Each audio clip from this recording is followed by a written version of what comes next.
90.3 hasta las 11 y como cada martes nos reúne esta linda mesa de campo y ciudad a una hora que usted dirá es inusual, porque lo más habitual es hablar del campo a las 5, a las 6 de la mañana, cuando comienza el día, pero sin embargo, esta hora es la que nos convoca cada martes para hablar del campo y de la ciudad, ¿no?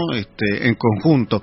Y el Nino, que ya está hace varias mesas encargado de moderarla y de llevarla adelante, ya está acá con nosotros. Y bueno, hoy tendremos un tema interesante que lo va a presentar él, porque yo ya tengo acá el WhatsApp abierto para conectarnos con los entrevistados, ¿eh? Buen día, Nino. Bueno, buen día, Bruno. Un gusto de estar otra semana más aquí. No estuvimos el martes pasado, ¿no? Que fue Descansamos, pero no fue un descanso. Acompañamos las actividades. Fue acompañar, de exacto. Los trabajadores, sí. Con los 50 años de la huelga, estuvimos en Adellón, estuvimos en el acto, fuimos al puerto. La conmemoración de la nueva placa que se colocó en el memorial de Diego Fernández con el nombre de aquellas personas que lo asesinaron cruelmente en un cuartel. Así que bueno, fue una jornada también importante haber podido participar, ¿no? En esta actividad. Sí. Y bueno, hoy vamos a ir a un tema que tiene que ver con la educación, y creo que es importante tomar este tema porque tiene que ver, bueno, con el pensamiento crítico, ¿no? Que se habla muchísimo del pensamiento crítico en la educación. Sí. También vamos a hablar de la reforma educativa con estas docentes que forman parte de la Asociación Filosófica del Uruguay. No sé si ya estás en contacto con ellas. Ya estamos llamando. Así ellas mismas se van a ir presentando, porque armamos un grupo que son 4 docentes, ¿no? Ahí estamos en línea. Bueno, buenos días, ¿me están escuchando ahí? Hola, ¿todo bien? ¿Se escucha bien? Sí, se escucha perfecto. Se van a tener que organizar para ir hablando de a una. Lo primero sería, bueno, que se presenten con sus nombres y la actividad que realizan y dónde la realizan, y también que le cuenten un poco a la audiencia qué es la Asociación Filosófica del Uruguay. Y los autoconvocados. Bueno, Paula, ¿acá te animás vos por los autoconvocados? Hola, ¿se me escucha bien? Sí, perfecto. Sí, bueno, autoconvocados arrancamos más o menos a juntarnos en octubre del año pasado. Un poco la iniciativa surgió de algunas y algunos compañeros que bueno, nos preocupaba la situación de filosofía en la enseñanza, tanto en UTU como en secundaria, y ahí fue que nos empezamos a reunir sin tener una bandera de tipo sindical o de política o de así. Ahí que se formó el grupo de autoconvocados. ¿Autoconvocados hoy en de día, filosofía o en general? De filosofía solamente. Sí. Ah, bien. ¿Qué sucede? Que a raíz de la transformación educativa, muchas áreas de enseñanza decidieron, empezar a reunirse para plantear su postura frente a lo que sucedía con la transformación educativa y sus asignaturas, ¿no? Sí. Entonces filosofía fue una de ellas que empezamos a reunirnos. Tenemos reuniones alrededor de cada 15 días más o menos. 15, 20 días nos estamos reuniendo, largamos un comunicado a la opinión pública. También hemos participado de una actividad que se llama Filosofía Llanos, que es integrada por profesores de filosofía de Perú, Chile, Bolivia, México, Argentina, donde también se plantean las mismas cuestiones frente a la enseñanza de filosofía en la educación, ¿no? Tanto en educación media como en educación superior. Bien. ¿Otra compañera? Más. Bueno, sí, para complementar. Dale, Jenny. No, para complementar un poco, es que el grupo surgió, sí, como organización ante la preocupación, pero que también nuestro proyecto es poder organizarnos y generar cuestiones que vayan más allá de la respuesta, sino también tener una intención propositiva respecto a las cuestiones de la filosofía y la educación. Bien. Más allá de cómo les ha ido con la reforma educativa, que podemos abordarlo un poquito más adelante, para ir dándole el contexto a nuestros oyentes, ¿cuál es la importancia de la filosofía en la educación? Bien, en mi caso estoy representando la Asociación de Filosofía del Uruguay. La Asociación de Filosofía del Uruguay nuclea generalmente a profesores de filosofía. Tiene como finalidad y objetivo último la defensa de la filosofía en la educación, su presencia, su desarrollo y su estímulo en diferentes ámbitos de la sociedad. Y por eso realizamos actividades de formación permanente para los docentes, nos involucramos en las Olimpiadas de Filosofía. Hacemos actividades diversas que tienen que ver con impulsar de alguna manera y ver la importancia de la filosofía para todos y para todas, ¿no? Es decir, no solamente para la educación. Eso por parte de AFU. Y de alguna manera, a partir de la transformación educativa, también hicimos una declaración pública que no solamente es sobre la filosofía, eso es también sobre el enfoque y la visión de la educación que se está pretendiendo imponer, ¿no? Sí. Es decir, si bien nos importa la filosofía porque hay un gran secretismo, podríamos llamarle, o un gran silencio, ¿verdad? No hay un compartir por parte de las autoridades. Creo que esa incertidumbre llevó a que tanto los docentes formaran un grupo de autoconvocados, como que como también la Asociación de Filosofía hizo una serie de conversatorios para pensar el contexto en el que estábamos y poder hacer una declaración pública. Y bueno, eso es un poco lo que estamos acá en este momento reunidos. Bien, y a ver, otra compañera que quiere intervenir. Somos tres. Sí. Sobre este punto, digo, ¿hay una compañera que quiere intervenir? De la importancia de la filosofía en la educación, exacto. ¿decís? Sí, para darle contexto a los oyentes, ¿no? Porque a veces la filosofía puede estar lejos de los oyentes, entonces a veces damos por sentado exacto. conceptos o situaciones que quien nos está escuchando muchas veces no los entiende, entonces tenemos que tratar, de aterrizarle las cosas, ¿no? Entonces cuando vemos que hay la filosofía está siendo muchas veces dejada de lado en la educación, nosotros queremos decir, pero ¿por qué es importante que esté? ¿Cuál es el aporte que hace a los estudiantes? Bueno, la filosofía principalmente, una de sus labores más importantes es la cuestión de poder potenciar y desarrollar no solamente el pensamiento crítico, sino una actitud crítica. O sea, que las y los estudiantes puedan no solamente pensar, sino también poder llevar a la acción todas esas cuestiones que piensan.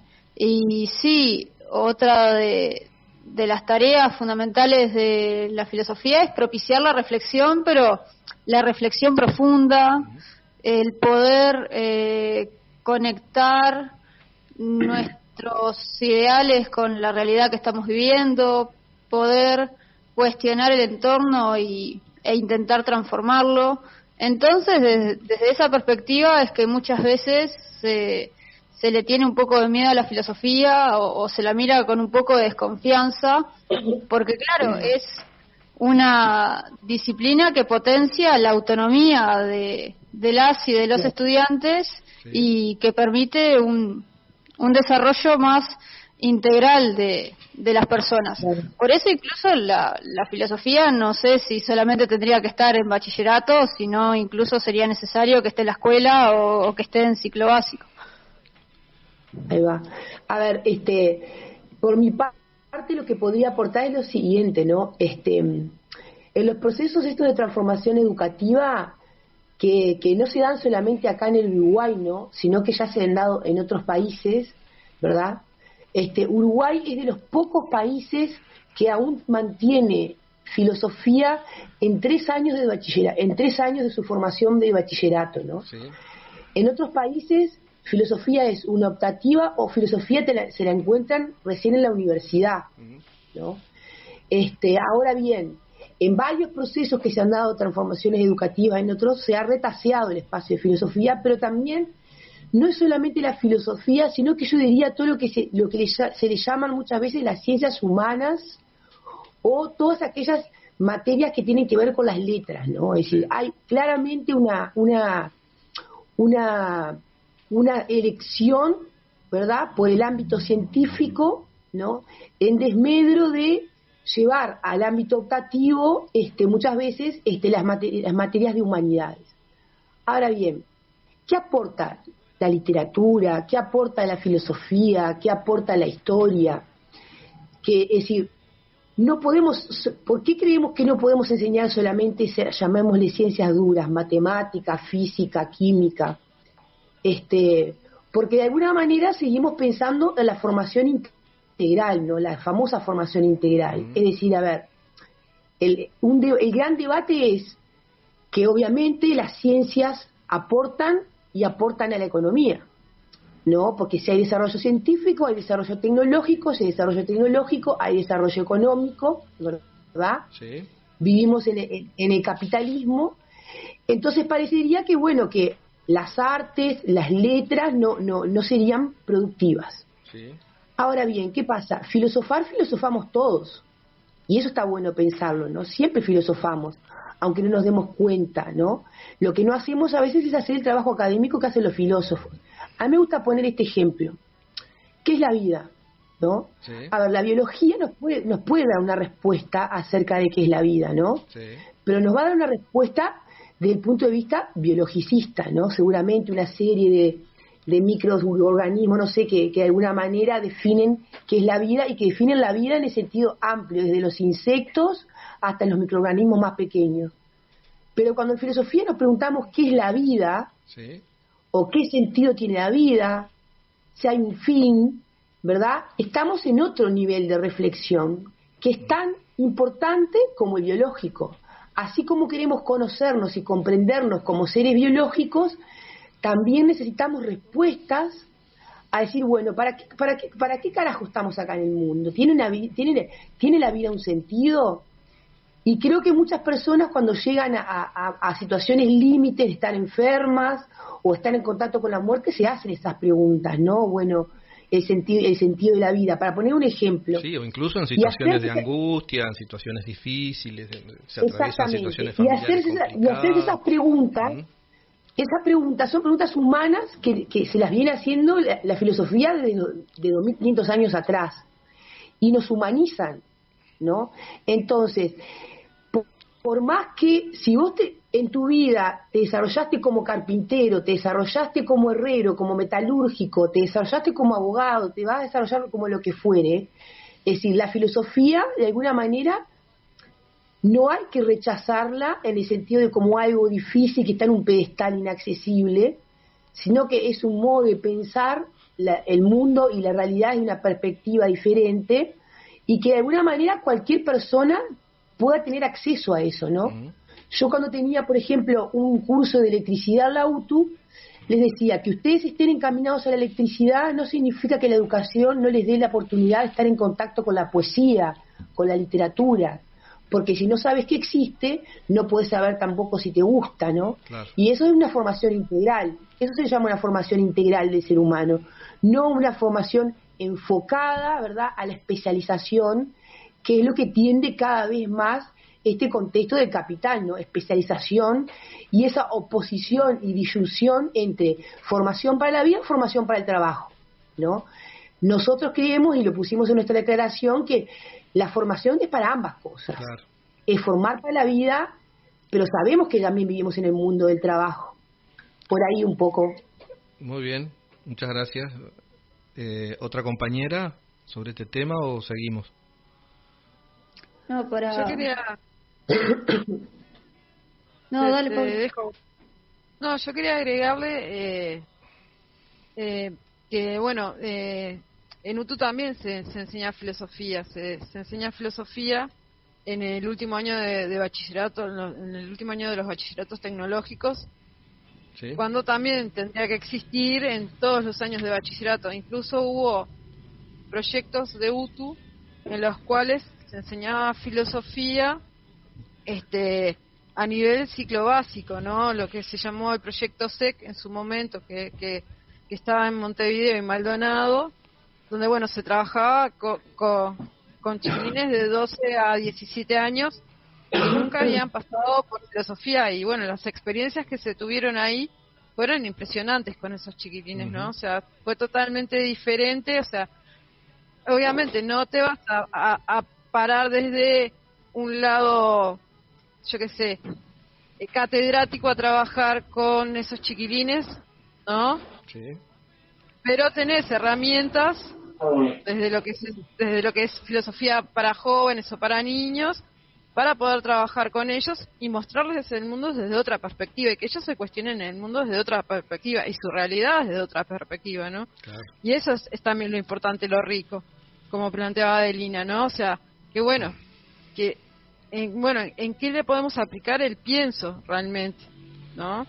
El no pasar por la vida sin que las cosas nos muevan. Entonces, por ahí está buenísimo el tema de trabajar desde ese lugar también. Bien, buenísimo. Creo que... ¿Sí? ¿Iba a hablar otra compañera? Jennifer, quería comentar algo. Sí, Jennifer, te escucho. No.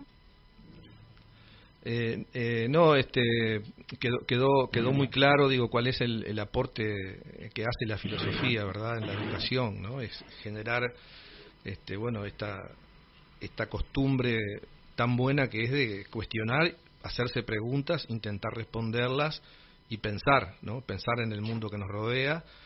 Si no, somos simplemente como máquinas de trabajo que a veces, muchas veces es para lo que nos quieren preparar, no para ser máquinas de trabajo, y no fijarnos en lo que nos rodea. Pero después, cuando llegan los momentos difíciles, los momentos críticos que todos tenemos en la vida, tener esta capacidad de aprender a hacerse preguntas, intentar responderlas, que muchas veces la filosofía tampoco las responde, sino que lo que hace es generar nuevas preguntas para seguir trabajando y seguir pensando. Es un hábito muy importante. Incluso yo he escuchado, a ver si alguna puede desarrollar un poquito este punto, he escuchado que se trabaja muchas veces la filosofía para niños, ¿no? O sea, empezar a pensar desde niños, ¿no? Ese pensamiento crítico, esa costumbre de pensar, ¿tiene que ver con algo de esto? Sí, exactamente. Además, increíblemente, es decir, existe la filosofía para niños, algo que no muchas personas saben. Acá en Uruguay hay un colegio, el Colegio Constructivista de Las Piedras, que por lo que tengo entendido es como un colegio sustentado por una comisión de padres, no sé bien cómo es. Tiene filosofía hace años digamos, en los niveles escolares.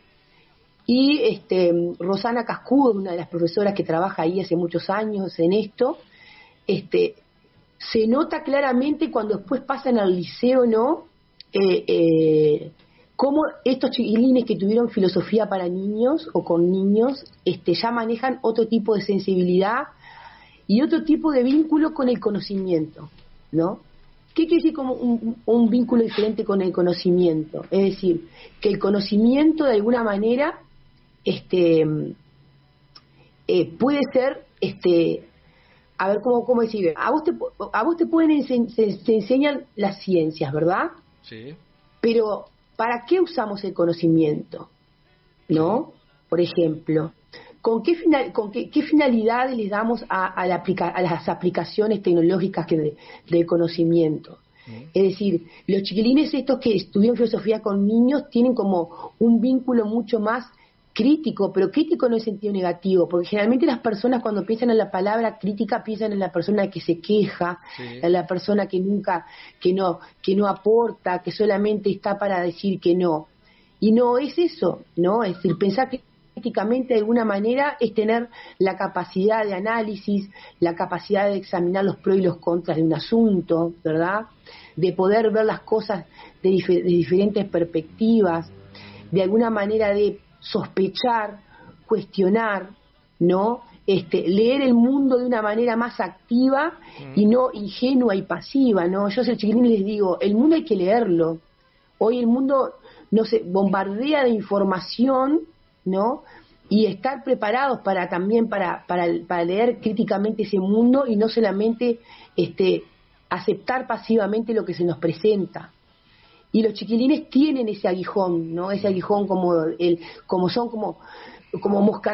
moscardón, como el moscardón como se le decía a Sócrates, ¿no? El moscardón de Atenas.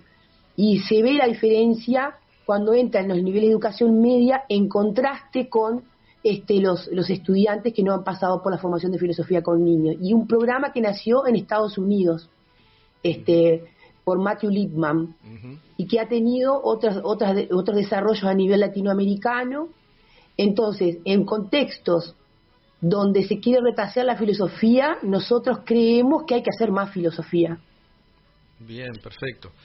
Bueno, creo que hemos presentado la filosofía a nuestros oyentes en estos pocos minutos, para que entender un poco qué es la filosofía en la educación, qué es lo que aporta, cuáles son sus objetivos, qué formación le dan a los alumnos. Así que muy bueno para darle el contexto a nuestros oyentes sobre la importancia de la filosofía. Y ahora sí podemos pasar, ¿verdad?, a ese comunicado que elaboraron los autoconvocados de filosofía.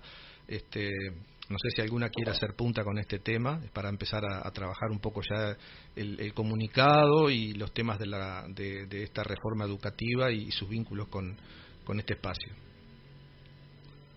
Sí, una de las primeras acciones que emprendimos fue la elaboración de ese comunicado, como para sentar las bases de lo que estamos pensando, y principalmente la crítica que va principalmente a la cuestión de que toda la transformación que se ha hecho en ciclo básico, que ahora se llama EBI, no fue una participación democrática, y lo que hemos visto que se ha hecho en EBI y lo que se está haciendo en formación docente son dos posturas que no nos dan la pauta de que la reforma de bachillerato vaya a ser una mejora en el mismo, sino todo lo contrario. Lo que observamos, y conectándolo con las cosas que anteriormente estábamos mencionando, lo que propone esta reforma es como un enorme desprecio por lo que es el conocimiento, por lo que es la ciencia y por lo que es el arte, porque en realidad va más hacia, esos conocimientos que se pueden aplicar, matemática, inglés, computación, como un enfoque muy del hacer, pero de un hacer por el hacer mismo, no de pensar para luego hacer, sino que la prioridad está como en el solucionar problemas y no pensar o no plantearse preguntas respecto a esos problemas. Sí. Entonces, desde esa perspectiva, tenemos la preocupación de lo que va a suceder con nuestra asignatura, pero no solamente por una cuestión laboral o de cantidad de grupos o de cantidad de horas, sino porque creemos que existe el riesgo de que transformen los programas de filosofía en una cuestión meramente instrumental. Sí. Que filosofía sea para enseñarte las reglas de un buen razonamiento y ta. No preguntarte qué es el poder, o no preguntarte qué es la vida, o no preguntarte qué es la felicidad, sino como ir hacia las cuestiones más instrumentales. Sí.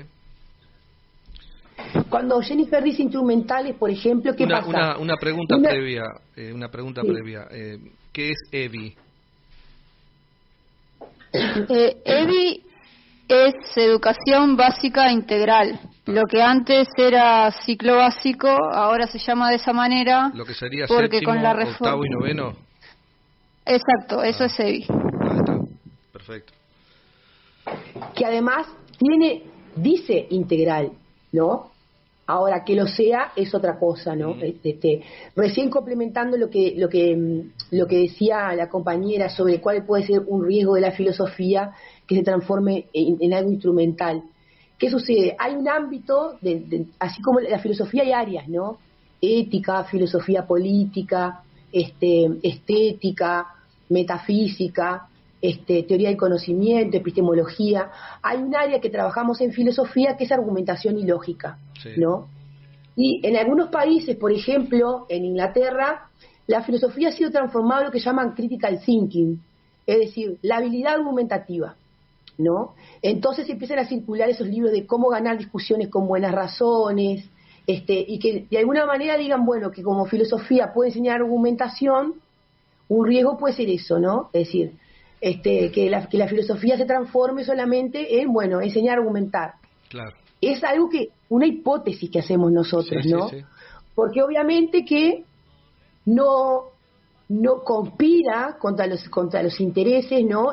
Poder pensar, como decía Jennifer, bueno, ¿qué es el poder? Y viene un autor como Michel Foucault, ¿no? ¿Qué es la justicia? ¿Qué es la desigualdad? ¿No? Que son preguntas que nos podemos hacer y ver cómo han respondido los distintos filósofos a lo largo de la historia y ver qué nos pueden estar diciendo los filósofos hoy. Y además, hoy en día hay filósofos que piensan sobre la justicia, sobre la desigualdad, hay distintas teorías sobre la justicia. Es decir, a lo que vamos es que puede haber una pérdida de contenidos porque aparece esta categoría mágica ahora, sí. Porque toda transformación educativa siempre tiene una categoría, un concepto que es como el concepto estrella, ¿no? Y el concepto estrella de esta transformación educativa, porque no le llaman reforma, le llaman transformación, es el concepto de competencias. Uh-huh. Entonces ahora hay que enseñar por competencias. Y ese es el nudo, digamos, didáctico, pedagógico y filosófico de la educación, ¿no? Es decir, ¿qué enseñamos? ¿Contenidos o competencias? ¿Qué prevalece?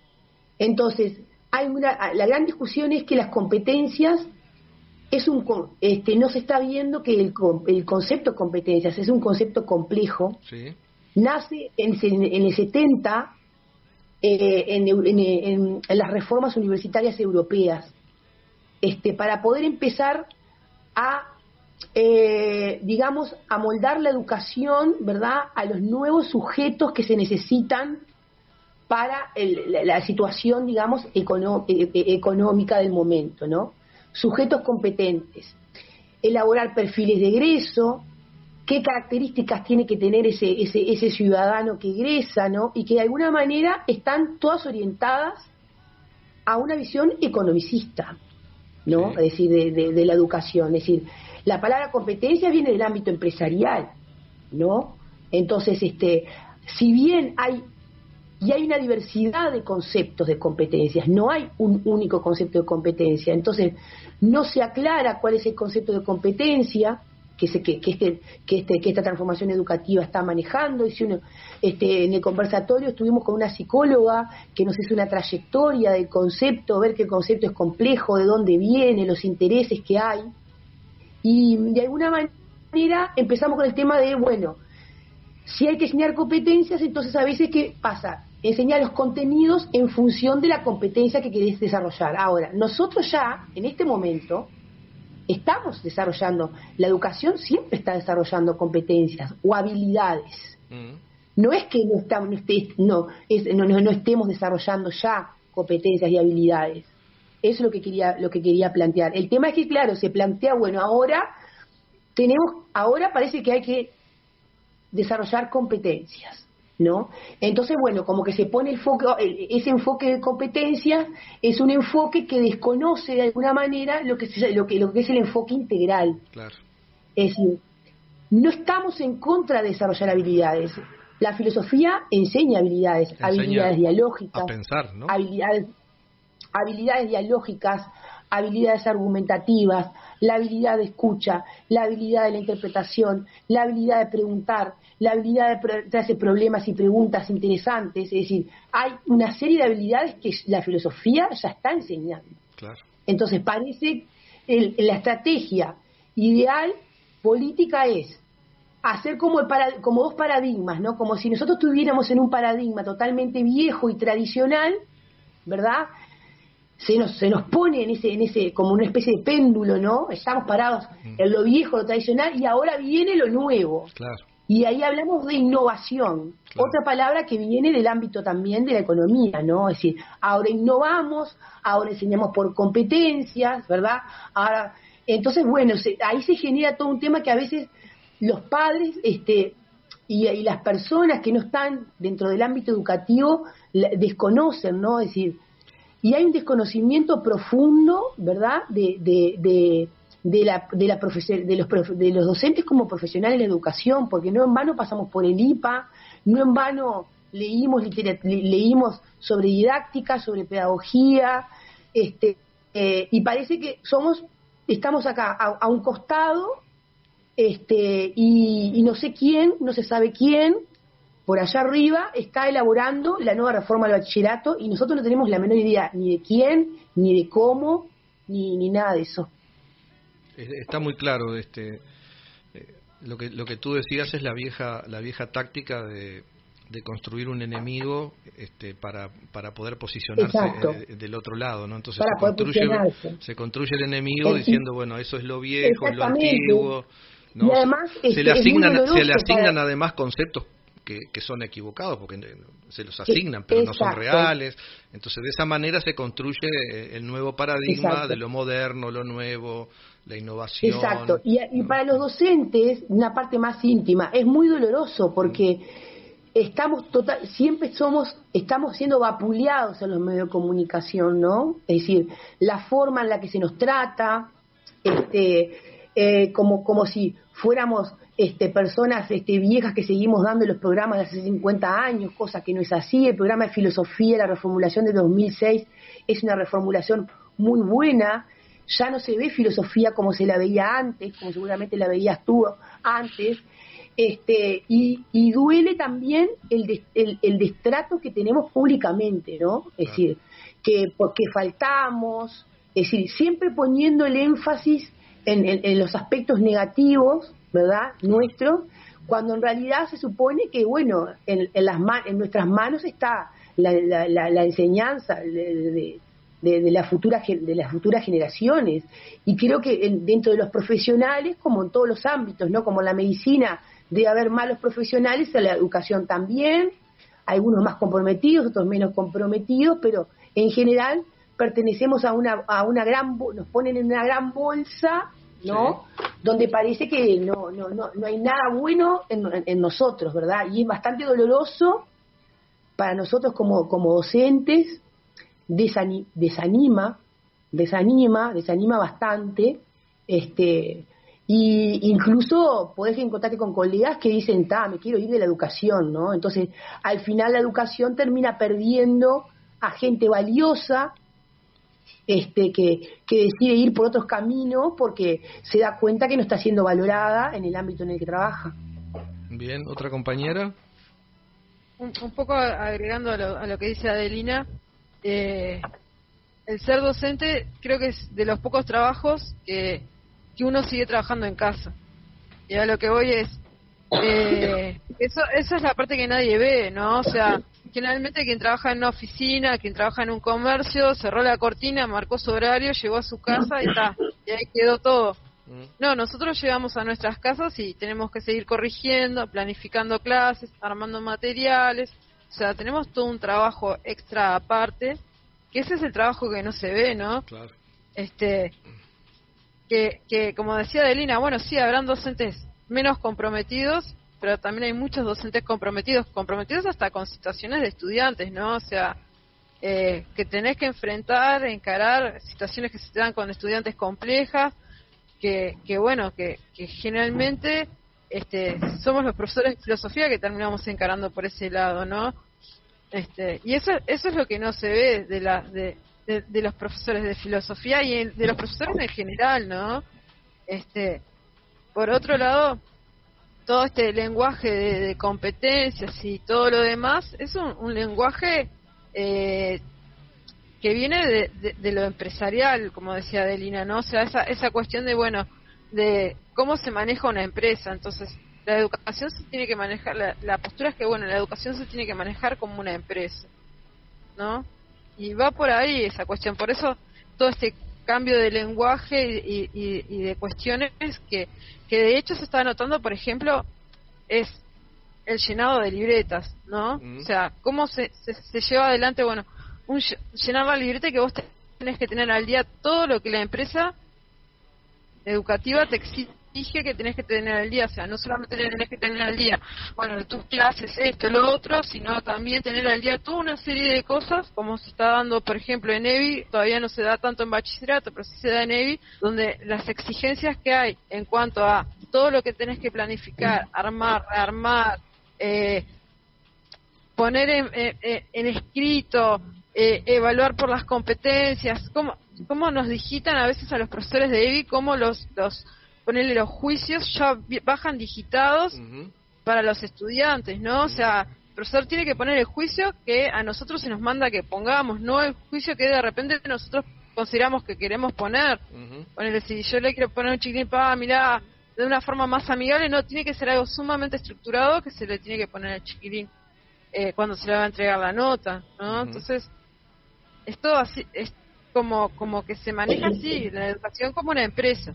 Hay como una estructura administrativa que, ¿no?, que respetar. Claro, y cada vez más invade al docente, ¿no? O sea, esa cuestión administrativa cada vez más invade el espacio del docente y le quita al docente el espacio de poder generar material, trabajo, esto, aquello, lo otro, porque tiene que también cumplir con un montón de cosas con las que tiene que estar al día, aparte de lo que tiene que hacer dentro del salón y con lo que tiene que cumplir con sus estudiantes, ¿no? Porque, a ver, acá el centro es el estudiante, básicamente.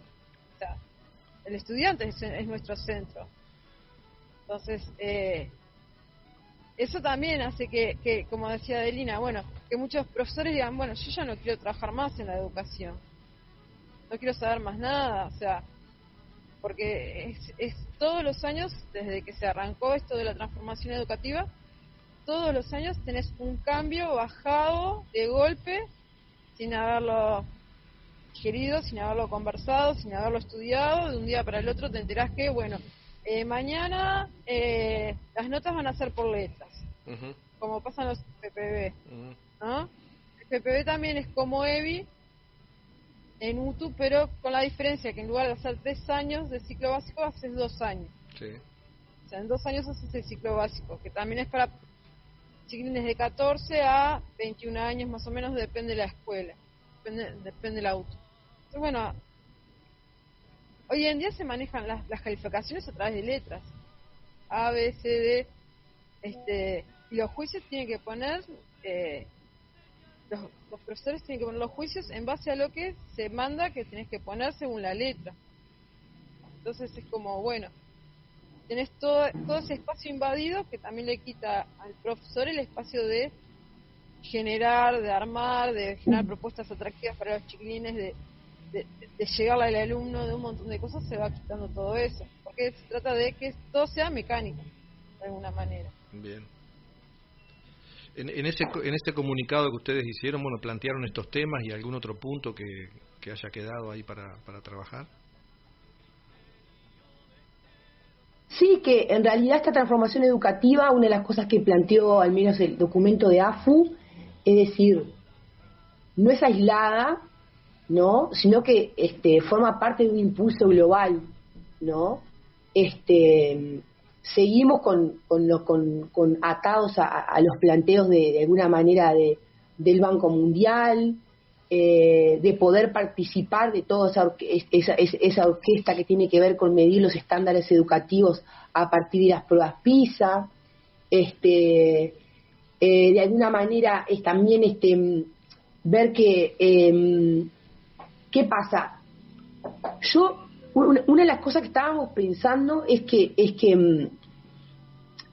el tema es que a mí lo que me conmueve o que me preocupa más, ¿verdad? Pensando en los padres y en las familias, en que por supuesto que si a vos te dicen que tenés que prepararte para el mundo del trabajo, suena atractivo y es posible que digas, bueno, sí, yo quiero que mi hijo esté preparado para el mundo del trabajo, ¿no? Como que antes no se lo preparaba. Manera, pero también dan por entendido que antes no se lo preparaba. Claro, el discurso neoliberal, ¿no?, ¿verdad?, impregna todas nuestras capas, digamos, ¿no? Impregna la cultura, impregna los deseos, impregna los fines, ¿verdad? Y en un mundo de incertidumbre laboral, si a vos te dicen que vas a hacer una educación que va a preparar a tu hijo para el mundo laboral, obviamente que eso conquista y está bien. ¿da? El tema es que puede ser también es decir, volvemos a lo mismo. Nadie niega que no podemos estar preparando estudiantes aislados del mundo laboral, ¿no? Ahora, pero creo que no hay que dejarse ganar por esa disyunción y separación, ¿no? Educar para la vida o el mundo laboral. Claro. ¿No? Tenemos que hacer las dos cosas, hay que hacer las dos cosas, pero además también, ojo al piojo, ¿no? Porque ¿para qué mundo laboral? ¿No? ¿Para ser un simple operario o porque vos estás aspirando a que de alguna manera el estudiante pueda escalar a nivel educativo, ¿verdad? Y profesionalizarse en otros ámbitos, ¿no? Y yo creo que de alguna manera, en este contexto, ¿verdad? Las desigualdades se van a ir acentuando cada vez más, ¿no? Es decir, aquellos que de alguna manera van a poder ser simples operarios, ¿no? Ya sea porque ahora hablan del pensamiento computacional, hablan de la robótica, etcétera, etcétera, ¿no? Y aquellos que de alguna manera van a poder hacer otro tipo de estudios, ¿no? Y creo que de alguna manera también se va profundizando el abismo, ¿no? Educación privada, educación pública, ¿no? En la educación pública como ese bolsón que va a preparar el ejército de reserva para el trabajo, ¿no? Y la educación privada que donde van a estar chiquilines que van a tener mejores oportunidades para desarrollarse y para seguir estudiando otras cuestiones. Entonces, entiendo que los padres estén preocupados porque la educación esté descontextualizada, ¿no? Pero ¿qué pasa? Tampoco podemos ya desde el inicio, ¿qué pasa? Por ejemplo, en Estados Unidos la enseñanza es mucho más especializada, sí, ¿no? Es como que ya pretenden que por poco te haces un test para ver a dónde vas enfocado, ¿no? Entonces, bueno, si vos te va bien en la ciencia y en las letras, bueno, ¿qué pasa? Ya como que te aislás de otras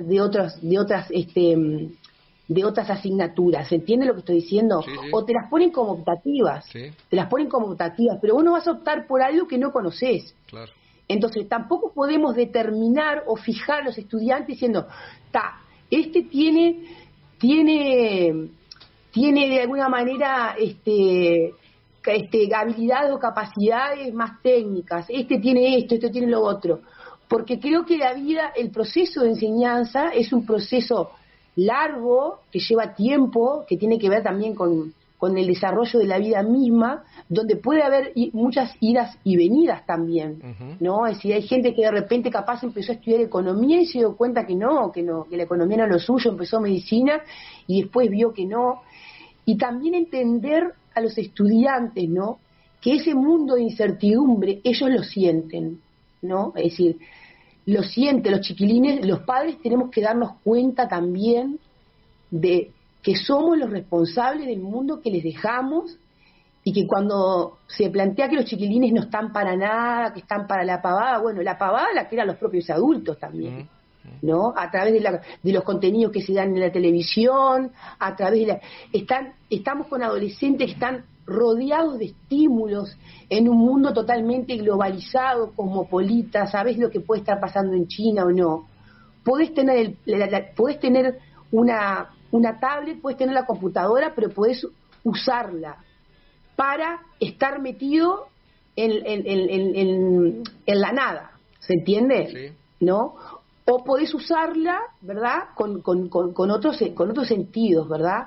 Entonces a veces empezamos con esos discursos, no, porque fíjate que desde chiquito ya maneja el celular, de chiquito sí está, pero eso no es nada. Es decir, porque el mundo al que se van a enfrentar los estudiantes es un mundo de gran incertidumbre, de gran incertidumbre, y creo que están rodeados de muchos estímulos que tienen que procesar, y yo a veces los comprendo a los chiquilines. En mi caso tengo una empatía profunda por el mundo que le estamos dejando a los adultos, a los estudiantes. Bien, nos están quedando unos minutitos para ir redondeando esta riquísima charla. Los dejo, no sé, con alguna otra compañera que quiera decir algo para ir medio redondeando la entrevista. No, para complementar un poco lo que decía Adelina, toda esa cuestión de los estímulos, lo vemos un montón en las aulas, y esta transformación no se hace eco de eso y lo problematiza, sino que es como, lo acepta como, bueno, como ahora los chiquilines prestan menos atención porque tienen muchos estímulos, vos ponés pruebas más cortitas, vos haces cosas más cortitas. Claro, pero toda esa adaptación a lo que ya está no le permite a las estudiantes y a los estudiantes poder desarrollar una perspectiva más profunda, porque para poder pensar en el entendimiento se necesita tiempo, se necesita tranquilidad, se necesita un montón de cuestiones. Entonces, en vez de hacerle frente a todas esas circunstancias de la inmediatez y de la sobreestimulación, sí, es como, bueno, el mundo es así, entonces lo que tenemos que hacer es que nuestros gurises se adapten más a eso, no cuestionarlo y no tratar de cambiarlo o no ver lo problemático que es eso.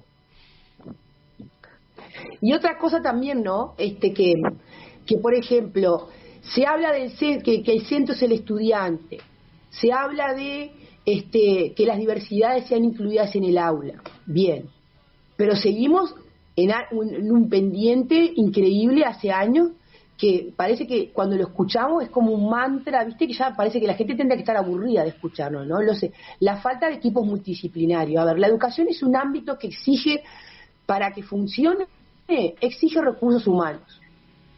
Es la parte más cara de la educación. Claro. Lo que quieren decir cara, en realidad no es cara, estás invirtiendo, ¿verdad? Sí. Porque para enseñar se necesitan personas. Y para trabajar los problemas humanos que se dan dentro de la educación, problemas de aprendizaje, dislexia, no sé, faltas de atención, problemas sociales, ¿no? Chiquilines que vienen con problemas sociales, ¿verdad? Que vienen de hogares donde de alguna manera no están satisfechas todas sus necesidades, o hogares con un empobrecimiento cultural, etcétera, etcétera. Para eso se necesita los equipos multidisciplinarios, psicólogos, psicopedagogos. Entonces, al final, podemos seguir transformando los programas, pero es tal la problemática de la masa de estudiantes que está llegando a la formación media, que si no ponemos recursos humanos para que puedan colaborar, ¿verdad?, en eso, pueden cambiar los programas, pero hay cosas que no van a poder cambiar porque se necesita ayuda de especialistas, sí, ¿verdad?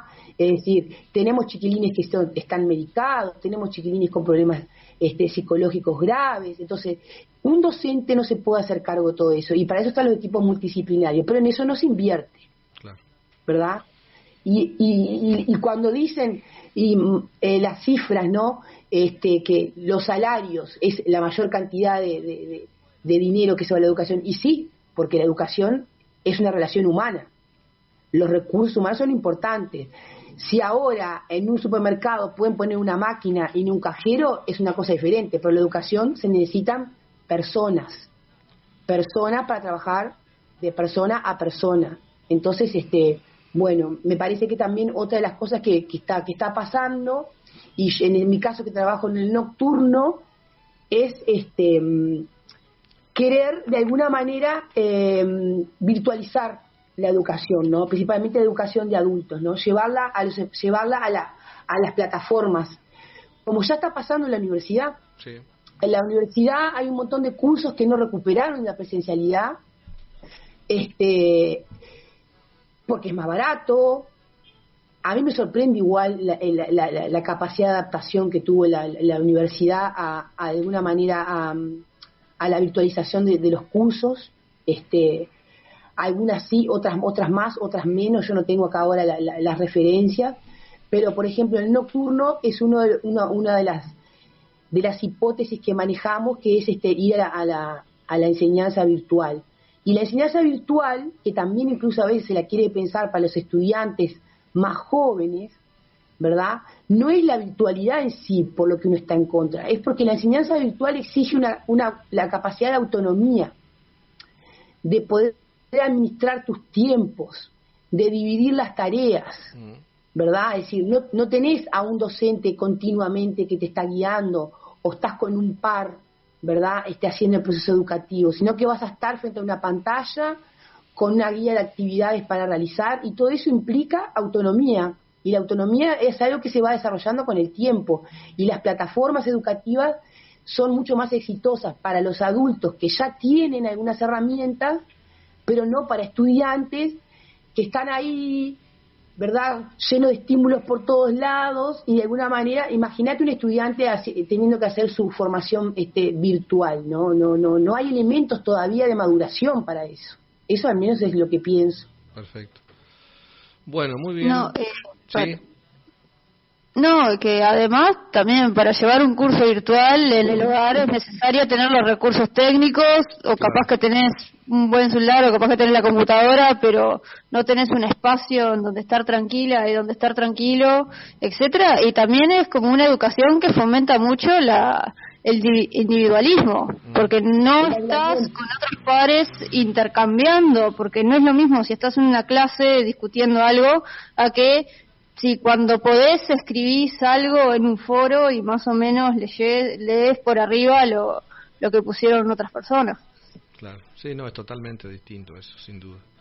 Bueno, tenemos que despedirnos, les agradecemos muchísimo la dedicación que han tenido para este espacio de Campo y Ciudad, un tema importantísimo para todos como es la educación.